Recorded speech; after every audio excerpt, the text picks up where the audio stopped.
Museum Perkebunan Sumatera Utara. Ya, sebelum masuk lebih dalam, sedikit penjelasan tentang museum. Jadi ini foto gedung museum. Ini foto dari zaman dulu. Ini yang berubah belum ada. Mungkin cuma lingkungan sekitar. Jadi dulu sebelum menjadi museum, tempat ini, gedung ini dulu merupakan tempat tinggal Direktur Afros. Jadi Afros itu adalah perusahaan karet zaman dulu dan berganti jadi perusahaan kelapa sawit. Jadi ini dulu tempat tinggal direktur. Lalu di sini dinding-dinding ini ada sedikit penjelasan tentang sejarah dan juga keanekaragaman yang ada di Indonesia. Ini tempat nanti juga kita di ruang 2 ada juga belajar tentang komoditas lain yang lebih besar. Jadi sini ada beberapa penjelasan rempah dan yang lain Korea Indonesia. Ini merupakan peta zaman dulu. Ini peta pada masa perkembangan perkebunan. Dan di sini juga ada foto ilustrasi tentang kebun kelapa sawit, kebun karet, sebelah dan kopi kakao, ada juga teh. Jadi ini ilustrasi foto zaman dulu. Jadi masih menggunakan seperti yang di sini di kebun gula, kebun tebu. Masih menggunakan kereta api karena belum ada kendaraan seperti mobil besar untuk mengangkut hasil panen.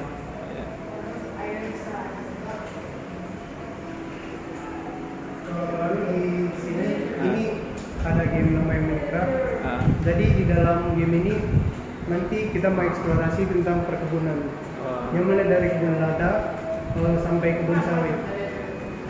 Jadi nanti kita jalan terus, semakin turun kita mengeksplorasi makin banyak kebun.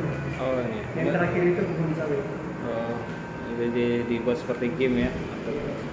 Dan sini ada sedikit sejarah tentang masa penjajahan yang berhubungan dengan perkebunan di Indonesia. Ini kebun apa nih? Ini kebun Tembakau. kopi. Kopi. Tebu, Cengkeh. indigo, lada. Iya. Kalau Lada ya. Kita kan tahu seperti kopi, tebu gitu sudah tahu. Kalau indigo itu tanaman, dia berbeda dari kopi dan tebu. Dia tanaman yang digunakan untuk warna. Dia seperti bunga. Mana lagi dalam? Jadi ini di ruang ini labor ya untuk pengucup mau ngetes, bukan? Jadi di ruang ini ada rupi barang-barang fisiknya. Kalau fisik hasil perkebunan seperti ini karet. Ini karet yang masih dari getahnya, yang belum diolah. Kalau yang di dalam kaca ini dia aroma tiruan. Jadi kalau kita masukkan hidung baru kita tekan, nanti keluar aroma karet. Di layarnya juga ada penjelasan. Kalau kita tekan mulai, ini ada sedikit penjelasan. Tapi penjelasannya lebih jelas dan lebih rinci. Gitu. Baru mau lihat yang lain kita bisa slide lagi. Oke, kopi. Ini banyak nih. Oh iya, kakao, tebu, teh. Oke. Ya, sawit. Ini sawit ya. Sawit. Berondolan nih. Iya, berondolnya. Oke. Tebu. Ini gulanya. Iya. Ini masih gula tebu. Belum gula hasil Belum kristal ya. Masih gula batu ya. Ini kakao. Ada juga gambar pengolahannya di sini. Kayak tebu juga. Iya. Teh. Oke. Ini teh. Sedangkan ini kopi. Oke. Ini buah-buahnya yang diawetkan. Jadi kita bisa lihat lebih jelas lagi. Kayak kakao kan buah besarnya nggak ada, jadi bisa kita lihat di sini. Ini dibelah dari tengah. Oh gitu, Jadi baru buahnya. kulitnya nampak juga biji. Ini sawit, kontolnya, isinya. Ini kopi, teh, tebu. Ini semua buahnya yang masih segar. Iya. Ini di apa? Di kristal ya, pakai dicetak, pakai.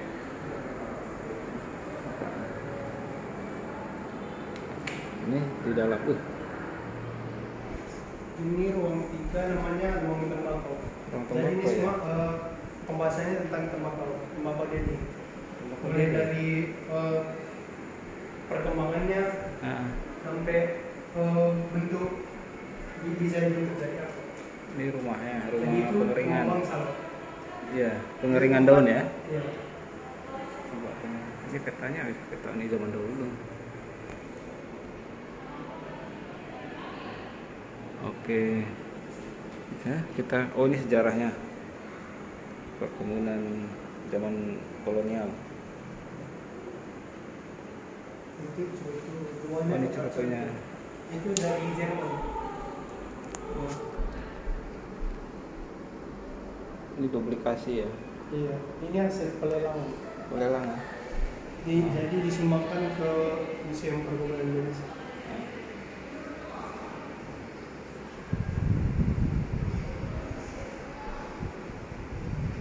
Itu pengolahan. Oh ini itu pengangkutan tembakau paket.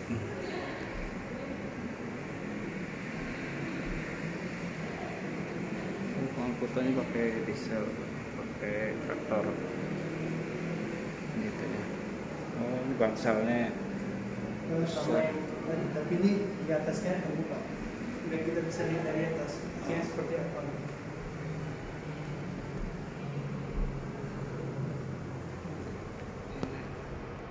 Pengeringan daun kan?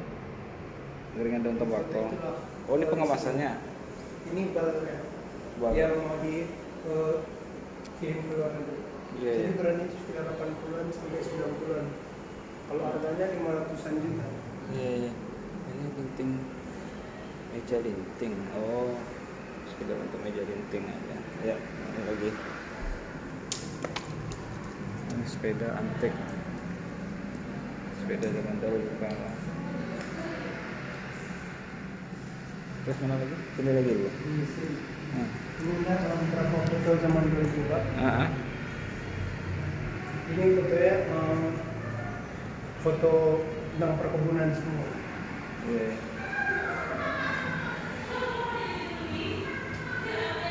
Oke. Ya. Ini lagi ya. Jadi di ruangan ini namanya ruang visi yang di kain-kain putih ini semua visi. Kalau yang ini dia komik. Dari ini komiknya cerita tentang pekerja perkebunan yang istrinya selingkuh dengan mandor. Oh, Ini puisi bahasa Jawa. bahasa Jawa ya. Ini komik. Kalau mau dengar boleh pakai chat nanti. Boleh kata. Berarti banyak pekerja Jawa dulu ya. Untuk bekerja di apa, di perkebunan, di lapangannya. Ini komik di zaman dahulu nih yang di restorasi. Ini hiburan ya, hiburan masyarakat perkebunan. Oh iya.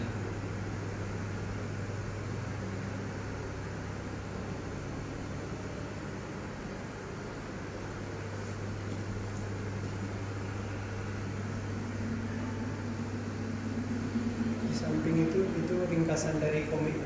Oh ini itunya. Jadi judulnya itu Sungai Hilang. Ah. Oke. Ke atas.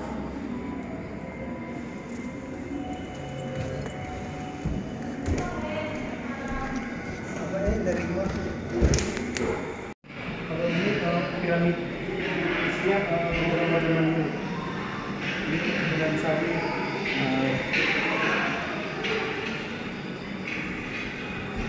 Software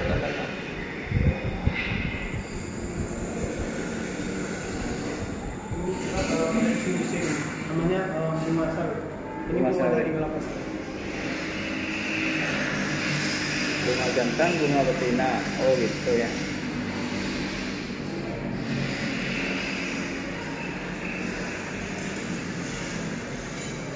Kurang lah.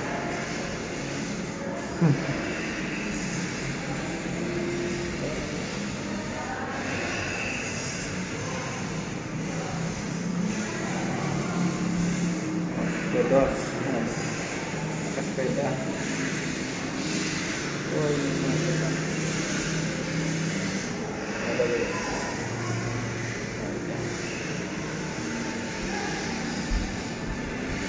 Ya kemana lagi sini? Ini isinya koleksi yang lebih banyak. Oh lebih modern ya. Apa namanya? Ya untuk administrasi ya. Timbangan, sintik. Ini timbangan yang lebih berat ya. Oh, Ini semua timbangan masih kantung masih asli ya. Timbangan kantung. Kaca analitik, timbangan kalkulator, itu mesin nomor cetak, kalkulator. Oke, ini radionya. Radio zaman dahulu. Keramik. Termohidrograf, menghitung uang rupiah. Ini analitik pembacaan lebih detail ya. Oke, ini mata uang yang dahulu. Ada ya gambar sawit ya, 100 rupiah gambar sawit.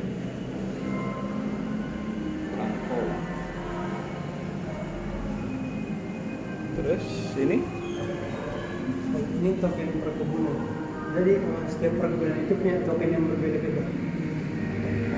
Pekerja juga kalau menukar token dia harus diposisikan dengan token semacam itu ya, rencana atau apa itu yang nggak boleh pindah-pindah itu ya. Tapi ini dia Penukaran. semacam mata uang juga. Oh itu Ini bibit sawit. bibit sawit juga isi kera lani kenera yang abi jenis-jenis sawit.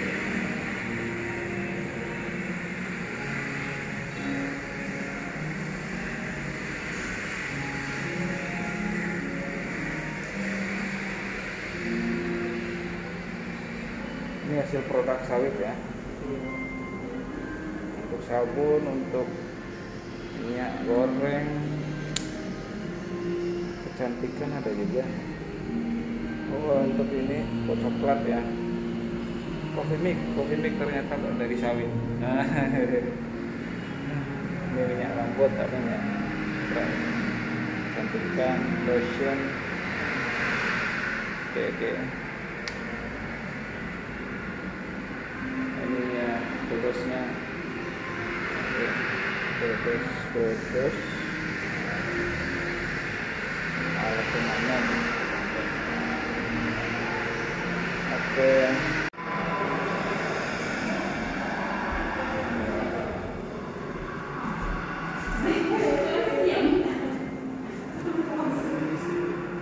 Jadi ini semua kertas ini namanya semua daktiloskopi. Jadi ini semua kertasnya isi tentang data pekerja perkebunan. Jadi itu ada nama, kayak kita lihat banyak sidik jari, asal, data lebih rinci. Misalnya menikah dengan siapa, kasus di perkebunan juga, kasus cari uang itu dicatat semua. Ini gunanya supaya kalau mereka lagi ke kebun lain, ini kan ada data yang dikunci. Jadi mereka nggak bisa asal pindah rumah. Oh gitu. Kalau yang di layar ini 3 jari itu nanti kalau kita pijak pedal yang bawah ada 2 suara di layar. Jadi setiap ciri jari ini dibikin jadi suara. Jadi suara ya. Select pedal. Ini ada pedal untuk mengeluarkan suara. Kalau kita ciri jarinya di transformasikan dia jadi suara. Oh ini jadi tengah kanan.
tahun 60.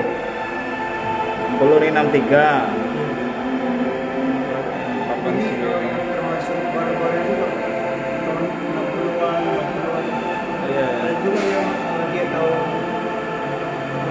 1910. Iya. Tapi nggak ditampilkan di sini. Tahun 77. 73. Agustus 73. Oke lah. Ini untuk pekerjaannya. Ini museum diresmikan Perkebunan Indonesia pada tanggal 11 Juli 2024 oleh Dewan Yayasan Perkebunan Indonesia. Pengelola kelapa sawit. Oke. Ini layanannya dibikin dari wayar. Iya.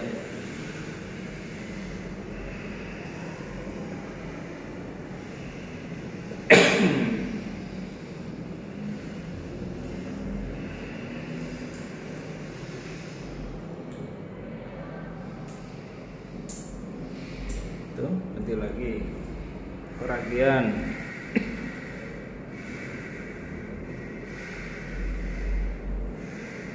Satu lagi.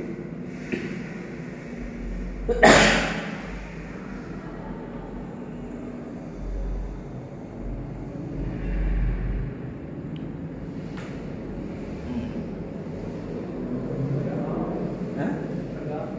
Masih di Oh. Ada putus lampunya. Oh, itu. Ini yang dijemur ya. Oke, ya. sekarang ke ruang imersif. Oke. Bentar.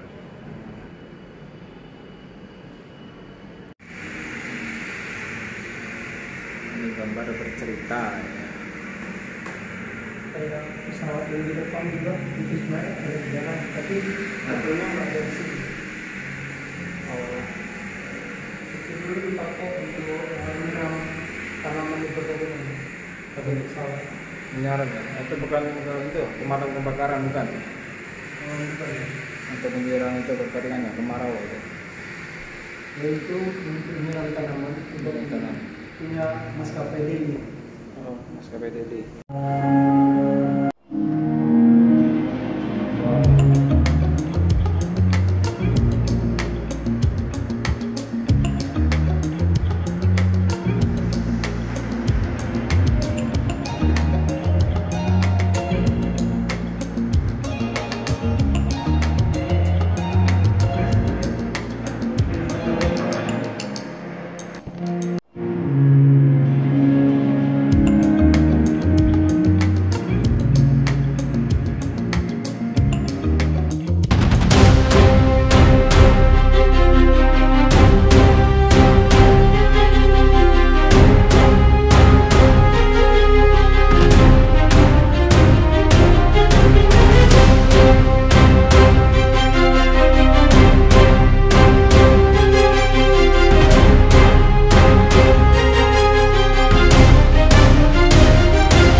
Ini adalah kisah tentang pernikahan sapi yang mengingatkan kita akan kekuatan alam dan bagaimana semua benih kecil dapat mengubah dunia.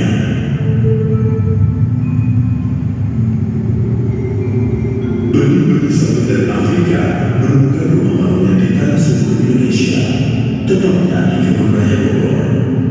Dibawa oleh Belanda pada masa kolonial, benih kelapa sawit kemudian dibawa ke Sumatera pada tahun 1875 untuk menjadi tanaman hias di pinggir jalan dan menjadi pembatas area perkebunan. Benih sawit tumbuh subur dan mulai berkembang biak dengan besar hingga menjadi komunitas unggul perkebunan Indonesia.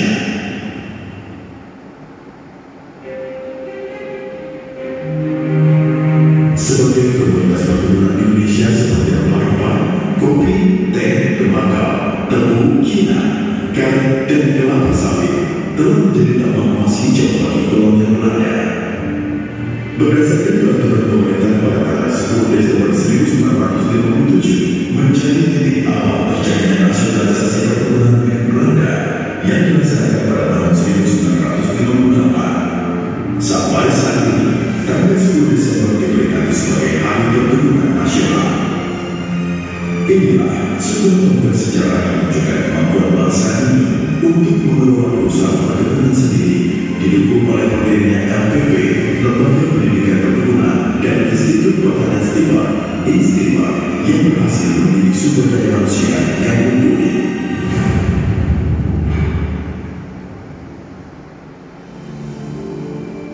Berawal dari kelapa sawit yang menunjukkan serta inovasi luar biasa, tercipta minyak sawit. Budidaya buah sawit, khususnya untuk produksi minyak sawit, menjadi industri yang sangat berkembang, menjadikan Indonesia produsen terbesar di dunia. Dari makanan favorit hingga produk kecantikan dan barbecue, minyak sawit memainkan peran penting di banyak industri.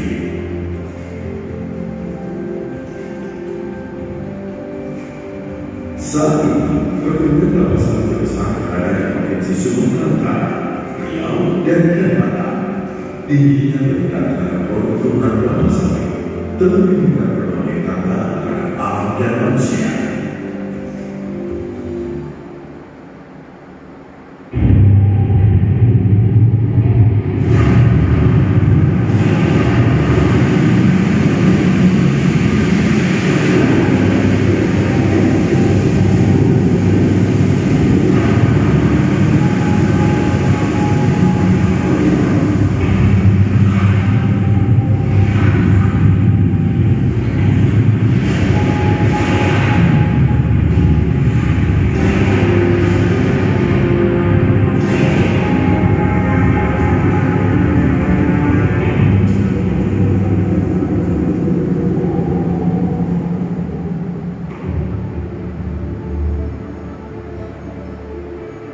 Planet kita, bola biru indah yang kita sebut bumi, lebih dari sekedar rumah. Semua makhluk bergantung pada sumber dayanya untuk kelangsungan hidup dan kemakmuran. Kita harus menyayangi dan menjaga bumi kita.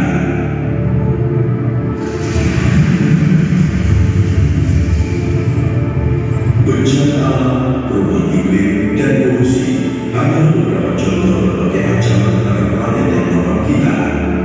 Solusinya adalah menciptakan keseimbangan kebutuhan kita dengan kebutuhan planet kita secara harmonis. Perkebunan kelapa sawit berpotensi menjadi bagian penting dalam pengurangan emisi gas rumah kaca, karena sawit memiliki kemampuan menyerap karbon yang sangat baik. Penerapan sumber energi terbarukan yang berasal dari sumber alamnya seperti sinar matahari, angin, hujan, geothermal, dan bahan pasar juga dapat menjadi langkah mitigasi dari dampak perubahan iklim. Dari aspek lingkungan, perkebunan kelapa sawit justru dapat menghijaukan bumi dengan penanaman kembali hutan dan lahan yang terlantar. Industri kelapa sawit juga mempraktekkan zero waste karena semua bagian dari buah sawit bisa dimanfaatkan ke depan. Bahkan, pengolahan limbah pabrik sawit tidak mencemar alam. Industri sawit memiliki jalan menuju masa depan yang lebih ramah lingkungan. Proyek konservasi di seluruh Indonesia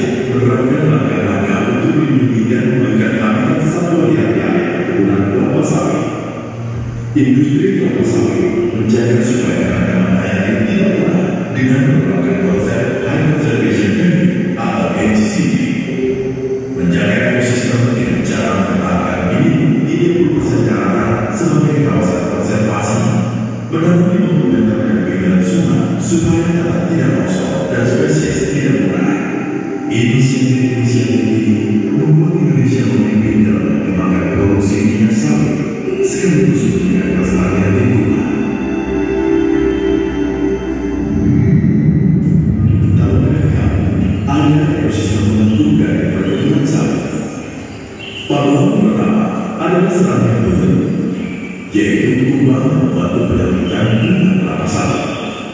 Tanpa serangkaian ini, tak ada pelestari yang bisa menguasai dunia. Burung hantu dan ular, mereka sangat terbaik pohon sawit. Mereka yang ramah bunga. Burung hantu dengan menggunakan raja memungkinkan tikus-tikus pemakan buah sawit.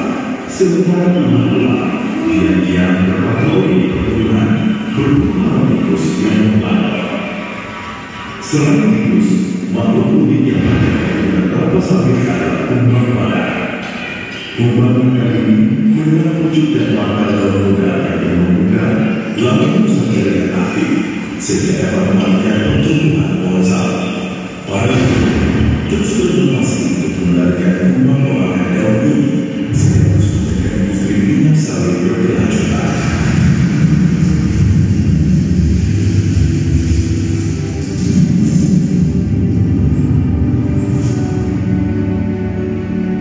Bayangkan para pekerja sawit yang bekerja keras memanen sawit serta para pemandan terus berinovasi.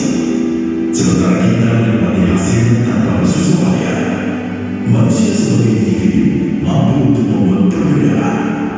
Dari tindakan kebaikan kecil hingga inovasi besar, pastikan setiap tindakan berkontribusi pada dunia yang lebih baik.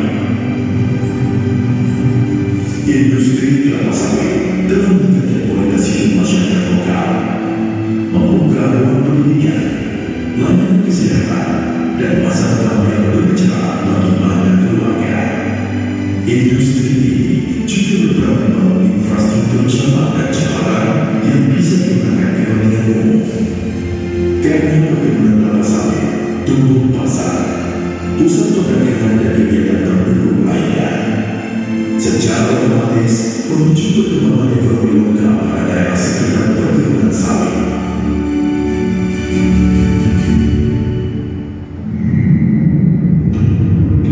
Perkebunan kelapa sawit terdapat di pelosok wilayah Indonesia, di mana masyarakat yang menggunakan adat istiadat yang diadu secara turun-temurun dari para leluhur. Berbagai mitos, legenda, dan cerita suci dibuat untuk menjelaskan proses perjalanan tanaman pangan. Seiring dengan meningkatnya keyakinan religi, estetika juga berkembang. Pada masyarakat petani, upacara dan kesenian terpaut suara khas di setiap tahapan kehidupan. Membuka lahan, tanam, panen, dan sesudah panen. Contoh-contoh upacara pertanian di Nusantara terlihat dari tradisi buka dan tutup bondan di Sumatera Utara dan tari udok di Kalimantan. Dengan tetap menghormati dan menjaga kearifan lokal, tentunya dapat menciptakan sinergi antara kegiatan industri dengan masyarakat adat. Ini akan menjadikan industri kelapa sawit memiliki dampak sosial yang baik terhadap masyarakat.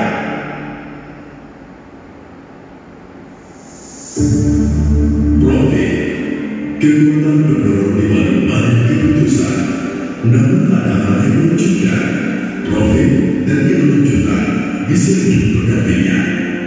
Bayangkan sebuah dunia di mana industri berkembang, namun tetap memperhatikan dampak lingkungan dan sosialnya. Dengan menjalankan regulasi yang tepat dalam industri kelapa sawit, Indonesia Sustainable Palm Oil System atau ISPO adalah sistem yang dibentuk oleh pemerintah Indonesia untuk membantu industri kelapa sawit yang berkelanjutan dan bertanggung jawab terhadap masalah lingkungan di Indonesia. Berkat upaya para peneliti yang berdedikasi, solusi inovatif ditemukan untuk mencapai keseimbangan antara pertumbuhan ekonomi dan perlindungan lingkungan. Contohnya, penerapan teknologi pemeliharaan sawit.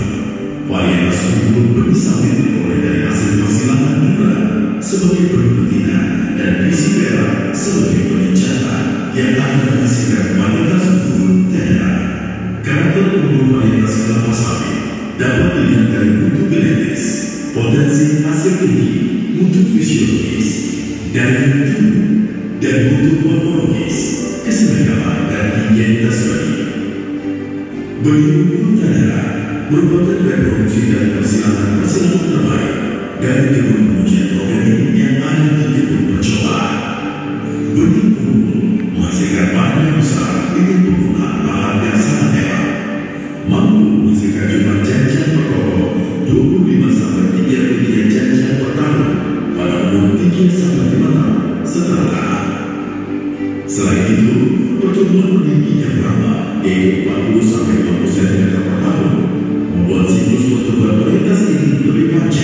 dengan penggunaan bahan yang efektif.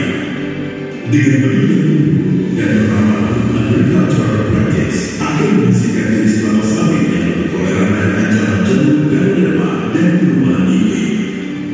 Inovasi ini adalah bukti kekuatan kecerdasan manusia. Tanaman kelapa sawit sangatlah produktif. Setiap bagiannya dapat dimanfaatkan sekiranya ada dan terbuat.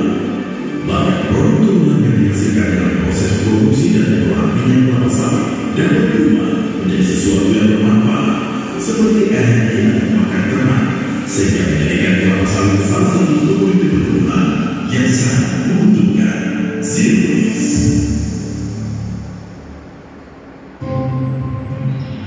Setelah memahami kekuatan planet, people, profit, inilah waktunya untuk mengambil tindakan. Masing-masing dari kita memainkan peran penting dalam menunjukkan perubahan positif. Ingatlah bahwa nasib pada kita ada di tangan kita bersama-sama. Kita dapat menciptakan bumi yang lebih sehat, masyarakat berkembang, dan bisnis sejahtera. Penggunaan teknologi terkini untuk keberlangsungan industri perkebunan dengan menggunakan teknologi sensor, pengembangan kultur jaringan, dan teknologi artificial intelligence untuk menganalisis perkembangan perkebunan sawit. Dengan melakukan hal ini, kita dapat memastikan bahwa warisan luar biasa dari benih kelapa sawit terus memberikan dampak positif bagi masa depan kita tanpa mengorbankan kekayaan alam yang tak